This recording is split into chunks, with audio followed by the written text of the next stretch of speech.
again to everyone? I am Rowan. I am Kevin. And I am Kate. And I'm Sarena. And I'm Nathan. Antonio. I'm Antonio. I'm Sean.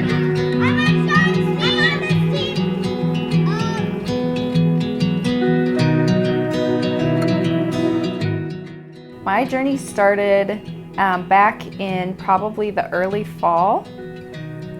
I started to have mild back pain, and I thought that it was nothing. You know, being a nurse, we all probably have back pain.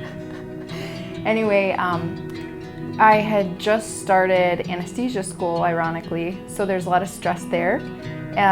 And I remember sitting in class and feeling like, wow, my hip is really hurting, and I would adjust a lot while I was listening to lectures and cross my legs. And I tried taking like ibuprofen, doing the normal things, yoga and massage, and it would get better and then it would get worse. But I noticed a trend that it was getting progressively worse. So started in between like going to class and juggling working and then 3 kids. Trying to go in and like say to an urgent care and see what they thought. And I'd usually get like a steroid pack and some muscle relaxers. Maybe it'd help a little. I'd go back again.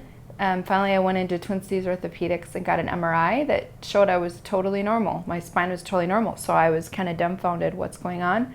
They said, why don't you look into like a musculoskeletal issue? They mentioned the word piriformis syndrome. So I kind of went down that road. I found someone at the Minneapolis Clinic of Neurology that specialized in that, and they indeed diagnosed me. It's just piriformis syndrome. She had had surgery on her foot a couple months before. I'd had like that. a bunion surgery, and we thought maybe that. So she wore a foot brace for a while, and that's one of the reasons why we thought it might be piriformis, is because my feet were off balance. So you walk weird. The muscle with could have tightened up. You walk weird with the brace on. So we thought it was just some weird muscle stuff going on. So went in for that, and he diagnosed me with piriformis syndrome, and actually went ahead and got a steroid injection. And I told him this pain is unbearable. Something's wrong. So finally, when we got an MRI with contrast of the pelvis, that's when it showed that I did have a probable metastatic tumor, and it was like 13 by 7 by 7 centimeters, so it was quite large by that time. And so that was in March, late March, so from late fall until March, I mean, not a lot of time for pretty aggressive growth there. Also scary that it's in the pelvis and that I'm only 34 and that I have 3 small children. So from that point on, my school is just the most amazing school in the world, and they are letting me come back in April, so I'm really excited about that. But they gave me like a sabbatical year leave to work on the cancer. So things obviously happened really fast after that. I got a port, and I got all the biopsies and the scans and everything done to like start the treatment. Yeah. What they found out is that I have Ewings stage 4, which is a sarcoma. It's like less than 1% of the population have it. But Ewings sarcoma is even more rare, and usually applies to kids that are less than 20. And so it's more prevalent in Caucasians, it's more prevalent in males, and then more prevalent in younger kids. So it was really surprising. There's no cause, so that was kind of odd too. I wish I knew like why me, or why did this happen, but not a lot of research is done. As much research isn't put into sarcomas because it's such a small population that has the disease. We got help from Mayo, and then they kind of helped dictate some of the care at Minneapolis Clinic of Oncology. And then we got in touch with Children's pediatric oncologist to help as well, because of Ewings is usually in small kids or younger kids. So everybody kind of teamed up and then made the treatment plan. They did a really good job, and we had a lot of support. I come from a large family, and then a lot of friends that I've met throughout the years, and so they were just wonderful with this GoFundMe account and just like praying. And we have a really strong church family. And, so that was neat. A lot of meals on Meal Train, and so we felt really cared for and loved. And then the nurses in the PACU at Fairview Southdale down the road, I've been working there since I was 19, something crazy, 2004. And so I've been in the recovery room there for about, I think it's been 5-6 years already.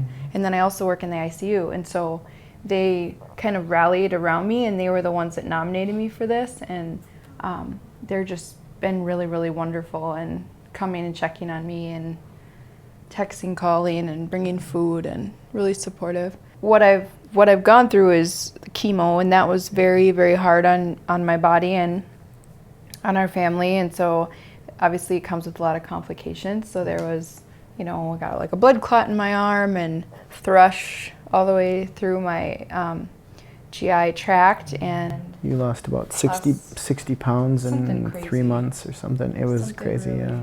For me, the hardest part was having young kids and not wanting to leave them. I felt like I'm okay with dying. I feel like this handsome guy could find somebody, but the kids, that's just really, really devastating at that age, or at any age, to lose a parent. And so that's what drives me to keep going and, fighting and thinking about them. And so that was the hardest thing for me, was thinking if I'd miss out on their lives.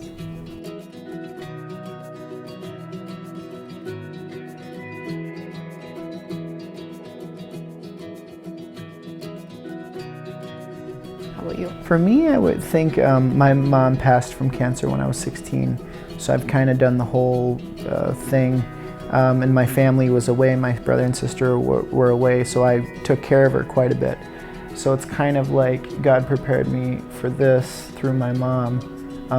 But at the same time, I think that's where some of my leeriness comes from. It's like, I've kind of seen it before. And I think the hardest thing for me is, for Kate, it just kind of went over her head. And for Kellen, I think he kind of knows what's going on, but he doesn't ask very many questions. But Rowan has started asking some pretty poignant questions. Like, he asked, like, what did Grandma die from?